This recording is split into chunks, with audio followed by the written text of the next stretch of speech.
नमस्कार विद्यार्थी मित्रांनो, स्मार्ट अभ्यास या यूट्यूब चॅनलवर आपले मनापासून स्वागत आहे.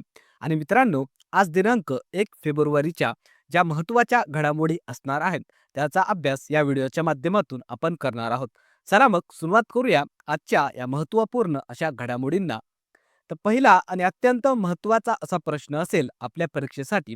तर प्रश्न असेल की महाराष्ट्राच्या पहिल्या महिला उपमुख्यमंत्री कोण बनल्या आहेत.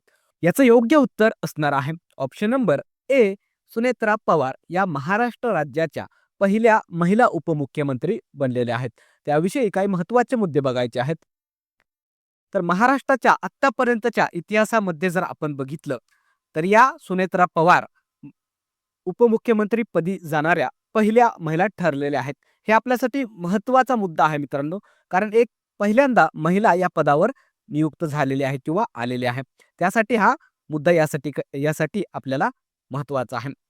यांना नुकतंच उपमुख्यमंत्री पदाबरोबरच कोणतं मंत्रालय देण्यात आलेलं आहे, तर ते सुद्धा त्यांची जी मंत्री खातं आहेत ते सुद्धा आपल्याला लक्षात घ्यायचं आहे.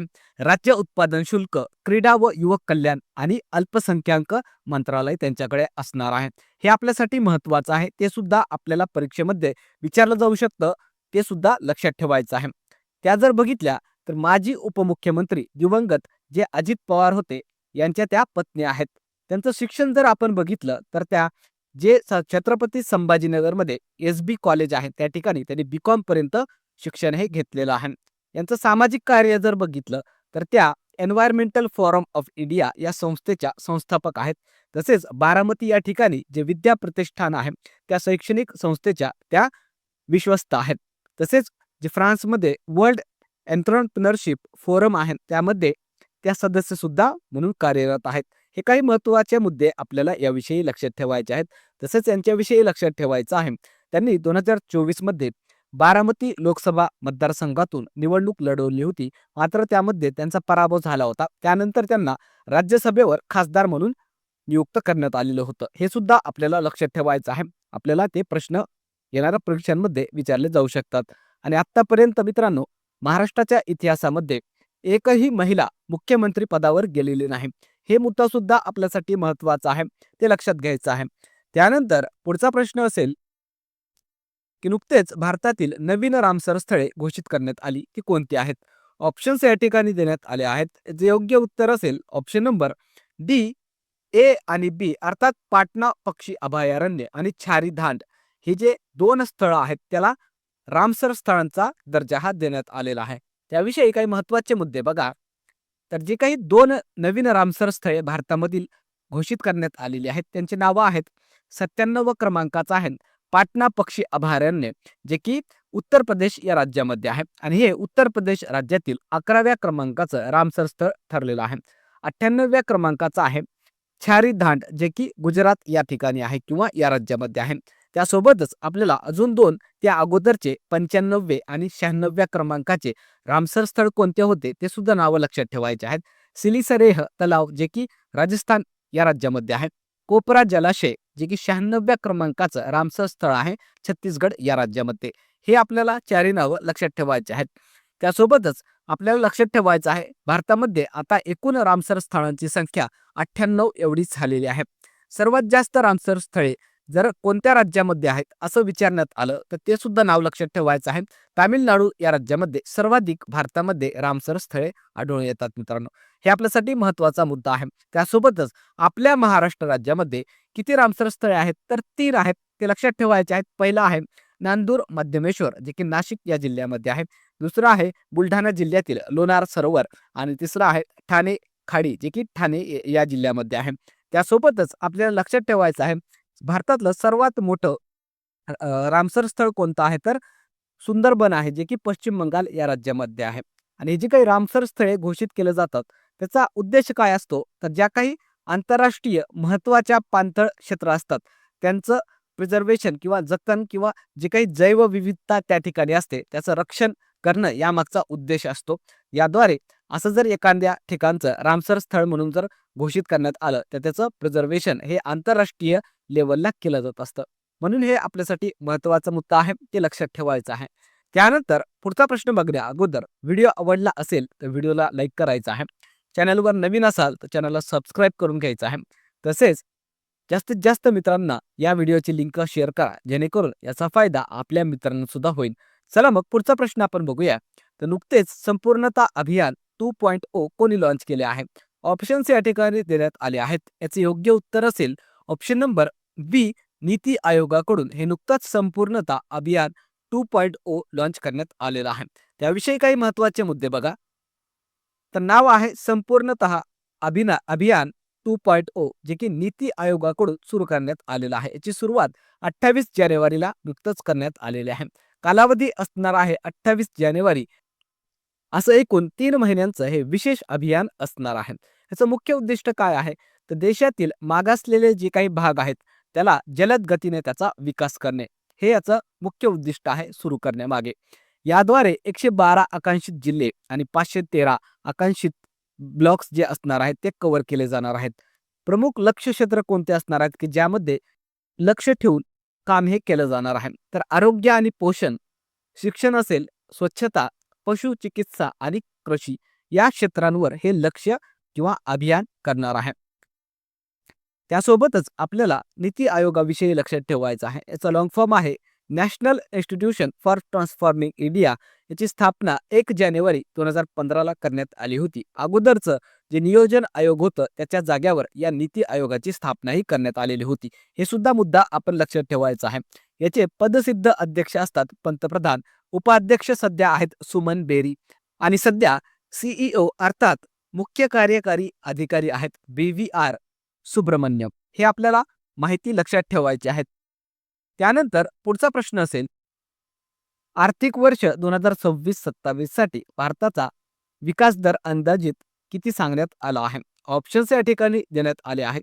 याचे योग्य उत्तर असेल ऑप्शन नंबर ए, 6.8 ते 7.2% हा भारताचा विकास दर नुकतंच आपलं जे काही इकॉनॉमिक सर्वे, जे आर्थिक सर्वेक्षण आहे ते जाहीर करण्यात आलेला आहे. त्यामध्ये हा अंदाज सांगण्यात आलेला आहे. याविषयी काही महत्त्वाचे मुद्दे आपल्याला लक्षात ठेवायचे आहेत. तर नुकतंच या सर्वेमध्ये सांगण्यात आलेला आहे की भारताचा GDP वाढीचा जो अंदाज आहे तो साल 2026-27 साठी 6.8 ते 7.2 या दरम्यान असण्याचा अंदाज वर्तवण्यात आलेला आहे.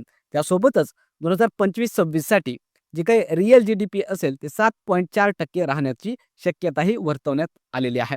हे आपल्याला लक्षात ठेवायचं आहे. तसेच यामध्ये असं सुद्धा सांगण्यात आलेलं आहे की भारत सलग 4थ्या वर्षी जगात सर्वात वेगाने वाढणारी मोठी अर्थव्यवस्था म्हणून अजून सुद्धा कायम आहे. आणि हे जे काही अहवाल आहे किंवा जे सर्वे आहे ते कोणी सादर केलेलं आहे? तर भारताच्या अर्थमंत्री निर्मला सीतारामन यांच्याकडून. हे सुद्धा आपण लक्षात ठेवायचं आहे. आणि मित्रांनो, तुमच्यासाठी एक महत्त्वाची सूचना असणार आहे. लवकरच आपण संपूर्ण जानेवारी महिना जे असणार आहे त्याच्या महत्त्वपूर्ण घडामोडी ज्या घडलेल्या आहेत त्याचा एक डिटेल असा व्हिडिओ तुमच्यासाठी घेऊन येणार आहोत. त्याच्या मोफत नोट सुद्धा आपण तुम्हाला उपलब्ध करून देणार आहोत. चला मग पुढचा प्रश्न आपण या ठिकाणी पाहणार आहोत. तर जगातील सर्वात मोठ्या फूड इव्हेंट गल्फ फूड 2026 चे आयोजन कुठे करण्यात आले होते? ऑप्शन्स या ठिकाणी देण्यात आले आहेत. याचे योग्य उत्तर असेल ऑप्शन नंबर डी, दुबई या ठिकाणी हे गल्फ फूड नावाचं जे काही फूड इव्हेंट होत असतं जगातलं सर्वात मोठं, त्याचं आयोजन हे करण्यात आलेलं होतं. त्याविषयी काही महत्त्वाचे मुद्दे बघा. तर हे जे काही गल्फ फूड जे इव्हेंट होत असतं ते जगातलं सर्वात मोठं खाद्य प्रदर्शन होत असतं मित्रांनो, जे की दुबई या शहरामध्ये होतं. याचा कालावधी होता 26 ते 30 जानेवारी आणि हे कोणत्या ठिकाणी आयोजित करण्यात आलं होतं? तर दुबईमधील जे दुबई वर्ल्ड ट्रेड सेंटर आहे आणि जे दुबई एक्सपो सिटी आहे त्या ठिकाणी हे आयोजन करण्यात आलेलं होतं. हे आपण लक्षात ठेवायचं आहे. तसेच याविषयी आपल्याला अजून एक मुद्दा लक्षात ठेवायचा आहे. जागतिक खाद्य दिन आपण 16 ऑक्टोबरला साजरा करत असतो. मित्रांनो, हे जे काही दिनविशेष असतात ते आपल्यासाठी महत्त्वाचे असतात, कारण या दिनविशेषांवर आपल्या परीक्षांमध्ये थेट प्रश्न हा विचारला जात असतो. त्यानंतरचा प्रश्न असेल की पुरुष हॉकी इंडिया लीग 2026 चा विजेता कोण ठरला आहे? ऑप्शन्स या ठिकाणी देण्यात आले आहेत. याचे योग्य उत्तर असेल option number A, Vedanta Kalinga Lancers. हे जे काही संघ आहे तो नुकताच या स्पर्धेचा विजेता ठरलेला आहे. त्याविषयी काही महत्त्वाचे मुद्दे बघा. तर नाव आहे स्पर्धेचं पुरुष हॉकी इंडिया लीग 2026. याचा कालावधी 3 जानेवारी ते 26 जानेवारी या दरम्यान होता. यजमान शहरं होती चेन्नई, रांची आणि भुवनेश्वर. अंतिम सामना होता भुवनेश्वर या ठिकाणचं जे कलिंगा स्टेडियम आहे त्या ठिकाणी. याचा विजेता संघ ठरला आहे वेदांत कलिंगा लान्सर्स. उपविजेता संघ आहे रांची रॉयल्स आणि यामध्ये एकूण 8 संघ हे सहभागी झालेले होते. त्यासोबतच या स्पर्धेचा मालिकावीर ठरलेला आहे हैदराबाद तुफान्स या संघाचा अमनदीप लाक्रा. सर्वाधिक गोल केले आहेत रांची रॉयल्स या संघाच्या टॉम मून याने 19 गोल त्याने केलेले आहे. तसेच हे जे काही विजेता संघ आहे या स्पर्धेचा त्याला बक्षीस म्हणून 3 कोटी रुपये दिले जाणार आहेत आणि उपविजेता संघाला 2 कोटी रुपये बक्षीस हे देण्यात आलेले आहेत. हे आपल्यासाठी महत्त्वाचे मुद्दे याविषयी लक्षात ठेवायचे आहेत. त्यानंतर पुढचा प्रश्न असेल की भारतीय तटरक्षक दिवस कधी साजरा केला जातो. ऑप्शन्स या ठिकाणी देण्यात आले आहेत. याचं योग्य उत्तर असेल ऑप्शन नंबर ए 1 फेब्रुवारीला भारताचा तटरक्षक दिवस म्हणून साजरा केला जात असतो. त्याविषयी काही महत्त्वाचे मुद्दे बघा. तर भारतीय तटरक्षक दिवस आपण दरवर्षी 1 फेब्रुवारीला साजरा करत असतो मित्रांनो. कारण याच दिवशी 1 फेब्रुवारी 1977 ला भारतीय तटरक्षक जे दल आहे त्याची स्थापनाही झालेली होती आणि हे जे काही तटरक्षक दल आहे त्याचं 50वा वर्ष आहे मित्रांनो, स्थापना वर्ष आहे. हे आपण लक्षात ठेवायचं आहे. याचं कार्य काय असतं तर भारताचं जे काही सागरी सीमा आहेत त्याचं रक्षण करणे असेल, समुद्रमार्गे होणारे जे काही तस्कर आहेत ते रोखण्याचं काम, तसेच जे मच्छीमार असतात आपल्या देशाचे त्यांना सुरक्षा प्रदान करण्याचं काम याद्वारे केलं जात असतं. याचं ब्रीद वाक्य आहे वय रक्षाम, म्हणजे आम्ही रक्षण करतो. हे आपण लक्षात ठेवायचं आहे. आणि हे जे दल आहे ते संरक्षण मंत्रालय जे आहे भारताचं त्याच्या अंडरमध्ये कार्य करत असतं. हे आपल्याला याविषयी लक्षात ठेवायचं आहे. त्यानंतर कालच्या ज्या काही महत्त्वाच्या घडामोडी या ठिकाणी आपण घेतल्या होत्या त्याचं क्विक रिव्हिजन आपण या ठिकाणी बघणार आहोत. तर पहिला प्रश्न बघितला होता 77व्या प्रजासत्ताक दिन सोहळ्यामध्ये कोणत्या राज्याच्या चित्ररथाला प्रथम क्रमांक मिळाला आहे.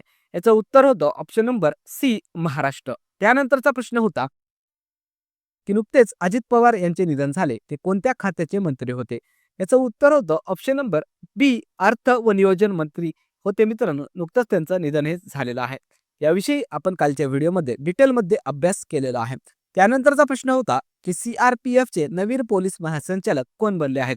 याचं उत्तर होतं option number C Gyanendra Pratap Singh हे सीआरपीएफचे नवीन महासंचालक बनलेले आहेत.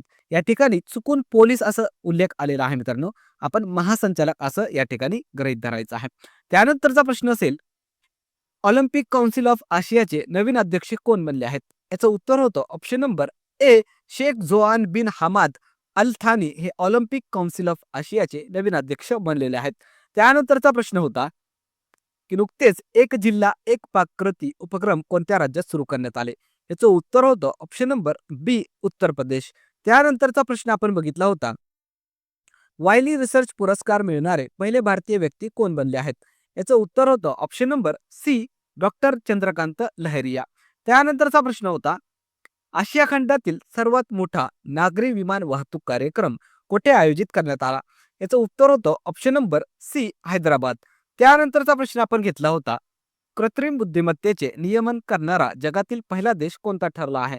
याचं उत्तर होतं ऑप्शन नंबर ए दक्षिण कोरिया. त्यानंतरचा प्रश्न होता कुष्ठरोग निर्मूलन दिवस कधी साजरा केला जातो. याचं उत्तर होतं ऑप्शन नंबर बी 30 जानेवारीला हा दिवस साजरा केला जात असतो. याविषयी आपण डिटेलमध्ये कालच्या व्हिडिओमध्ये चर्चाही केलेलीच आहे. या झाल्या आपल्या महत्त्वाच्या घडामोडी. यानंतर मित्रांनो या ठिकाणी आपण होमवर्क क्वेश्चन दिलेला होता, त्यासोबतच या प्रश्नाचं आपण उत्तर सुद्धा सांगणार आहोत. आणि ठरल्याप्रमाणे असं आपण जसं सांगितलं होतं की जे विद्यार्थी प्रामाणिकपणे दररोजच्या दररोज सर्वात अगोदर आपल्या या होमवर्क क्वेश्चनचे उत्तरं देतील त्यांना आपण बक्षिसं सुद्धा देणार आहोत. तर यामध्येच आपण आता पुढे त्या विजेत्यांचे नावं सुद्धा जाहीर करणार आहोत ज्यांना आपण बक्षिसं देणार आहोत. त्या अगोदर हा प्रश्न आपण घेऊया. तर प्रश्न होता की महाराष्ट्राचे मुख्य सचिव कोण आहेत. बऱ्याचशा विद्यार्थ्यांनी याचं उत्तर सुद्धा दिलेलं आहे. त्यांचे परत एकदा अभिनंदन. ज्या विद्यार्थ्यांना याचं उत्तर माहिती नाही त्यांच्यासाठी उत्तर आपण सांगणार आहोत. याचं उत्तर असेल ऑप्शन नंबर बी राजेश अग्रवाल हे महाराष्ट्र राज्याचे मुख्य सचिव बनलेले आहेत. त्यानंतर आजचा होमवर्क क्वेश्चन असेल की भारतातील टेस्लाचे पहिले शोरूम कोणत्या शहरात सुरू करण्यात आलेलं आहे. ऑप्शन्स या ठिकाणी देण्यात आले आहेत. याचं उत्तर सर्व विद्यार्थ्यांनी देण्याचा प्रयत्न करायचा आहे. आता या ठिकाणी मित्रांनो वेळ झालेली आहे विजेते सांगण्याची. तर स्क्रीनवर आपण या ठिकाणी जे विद्यार्थी प्रामाणिकपणे चांगल्या प्रकारे उत्तरं ज्यांनी दिलेली आहेत या संपूर्ण महिन्याभरामध्ये त्यांची नावं या ठिकाणी आपण जाहीर करत आहोत. पहिलं नाव आहे मिताली सोडमिसे. या ठिकाणी त्यांची आयडी आहे, जे सलग त्यांनी या आपल्या लेक्चर सीरीजमध्ये जे काही होमवर्क क्वेश्चन असतात त्याचे उत्तरही दिलेले आहेत. त्यांचं सुद्धा परत एकदा अभिनंदन. दुसरं नाव आहे प्रशांत बने यांचं. यांनी सुद्धा उत्तमरित्या उत्तरं दिलेली आहेत.